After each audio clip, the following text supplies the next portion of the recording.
Assalamualaikum warahmatullahi wabarakatuh. Di sini kami dari kelompok 3 ingin mempresentasikan hasil diskusi kami tentang teori pilihan publik. Sebelum kami memulai presentasi kami, saya akan menyebutkan nama kelompok yang berada di kelompok 3. Yang pertama ada Rado Sujitno, yang kedua ada Siti Khadijah, yang ketiga Nadia Pinita, yang keempat saya sendiri Zuratul Faiza, dan yang kelima Mona Luxitasari. Baiklah, langsung saja di sini kami akan mempresentasikan tentang teori pilihan publik. Baiklah, langsung saja. Di dalam materi teori pilihan publik ini ada beberapa pokok bahasan yang mau kita jelasin. Yang pertama itu ada inefisien dan keterpaksaan. Yang kedua teori Wicksell, yang ketiga teori Buchanan dan Tullock. Yang keempat teori pemungutan suara, yaitu ada dibagi menjadi 6. Yang pertama pilihan berdasarkan suara bulat, yang kedua pilihan berdasarkan suara terbanyak dari Arrow Paradox dan teorema Median-Porter. Yang ketiga pilihan berdasarkan suara pilihan titik, dan yang keempat pilihan berdasarkan suara pilihan ganda, dan yang terakhir teori demokrasi perwakilan. Yang kelima koalisi dalam pemungutan suara, yang keenam pertukaran suara atau log rolling. Baiklah, sistem harga tidak dapat digunakan sebagai alat untuk menunjukkan kesukaan masyarakat terhadap barang publik tersebut. Oleh karena itu, di dalam sistem demokrasi pengungkapan kesukaan dan kesediaan masyarakat untuk membiayai barang publik harus dilakukan melalui sistem pemungutan suara. Hasil pemungutan suara akan tergantung pada yang pertama distribusi di antara para pemilih, dan yang kedua cara penentuan hasil pemungutan suara tersebut. Selanjutnya itu ada inefisiensi dan keterpaksaan.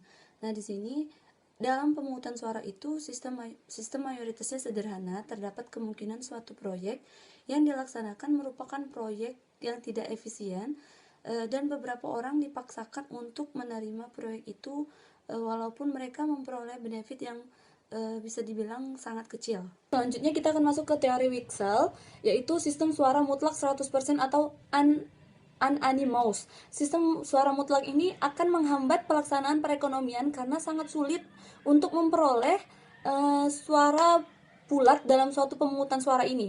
Oleh karena itu, dari segi praktis dia mengusulkan cara yang kedua, yaitu relatif suara, di mana 5 dari 6 suara yang akan menang. Baiklah, berikutnya adalah teori Buchanan dan Tullock, di mana Buchanan dan Tullock ini menganalisis berapa jumlah suara yang seharusnya menang dalam suatu pemungutan suara. Dan dasar penentuan suara yang dikemukakan oleh Buchanan dan Tullock merupakan dasar analisis yang nantinya berguna untuk menentukan apakah suatu proyek ini dilaksanakan atau tidak. Selain itu juga, menurut teori ini ada hubungan yang searah antara efisiensi hasil pemungutan suara dengan biaya yang akan dikeluarkan, di mana menurutnya apabila ingin efisiensi hasil pemungutan suara besar, maka biaya yang dikeluarkan juga harus besar.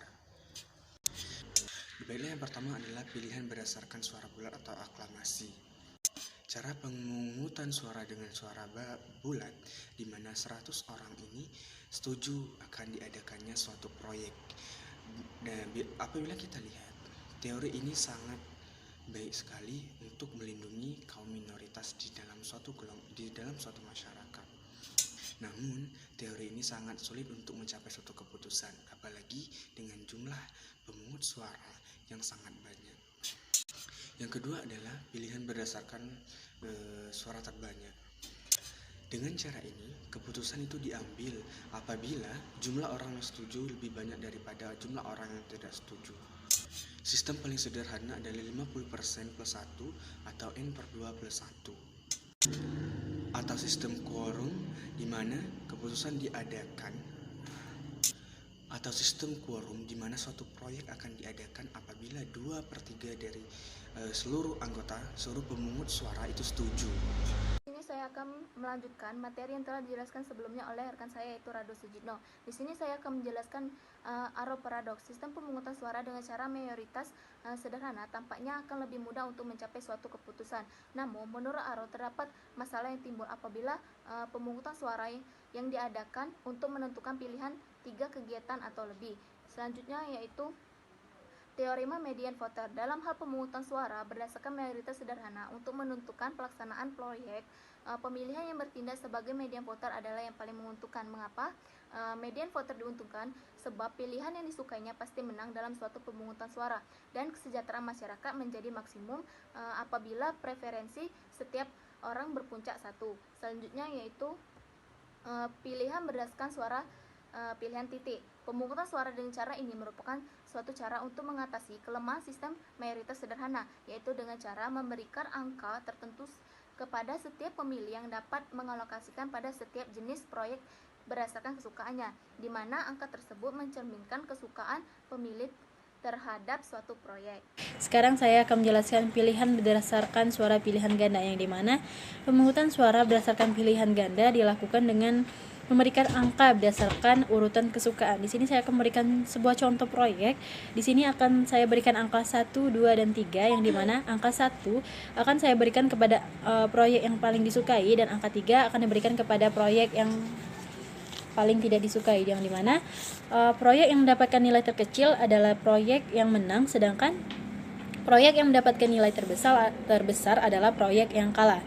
Selanjutnya, teori demokrasi perwakilan. Teori ini pertama kali dikemukakan oleh Joseph Schumpeter dan dikembangkan oleh Anthony Dons. Model ini didasarkan pada asumsi masyarakat dan wakil-wakil rakyat yang bertindak secara rasional yang didasarkan kepada kepentingan pribadi, yang dimana untuk kepentingan dari politis dan atau para wakil rakyat tadi adalah untuk mempertahankan kedudukan mereka, sedangkan dari masyarakat mereka ingin memaksimumkan manfaat yang diterima dari proyek-proyek pemerintah dan meminimumkan pembayaran pajak.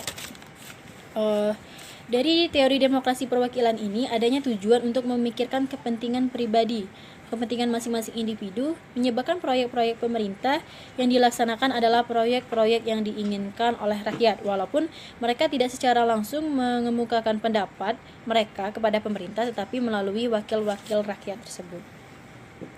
Baiklah, selanjutnya adalah mengenai koalisi dalam pemungutan suara dan pertukaran suara atau log rolling. Koalisi dalam pemungutan suara dilakukan apabila suatu proyek itu tidak dilakukan secara sendiri-sendiri, melainkan dalam bentuk paket yang terdiri dari beberapa proyek.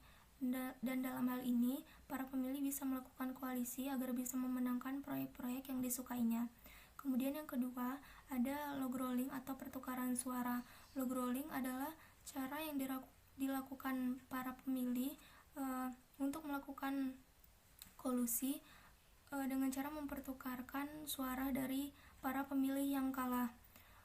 Caranya adalah dengan para pemilih yang kalah mempertukarkan suaranya, yaitu dengan memberikan nilai yang lebih besar kepada proyek yang dipilih oleh pemilih lain. Dalam hal ini, proyek yang awalnya menang bisa saja menjadi kalah karena adanya pertukaran suara. Dalam hal koalisi dan juga pertukaran suara ini, kelemahannya yaitu masih sama-sama memiliki arah paradoks seperti yang dijelaskan oleh rekan saya, Mona. Itulah hasil presentasi yang dapat kelompok kami sampaikan. Apabila terdapat banyak kekurangan, kami mohon maaf. Wabillahi taufiq wal hidayah. Wassalamualaikum warahmatullahi wabarakatuh.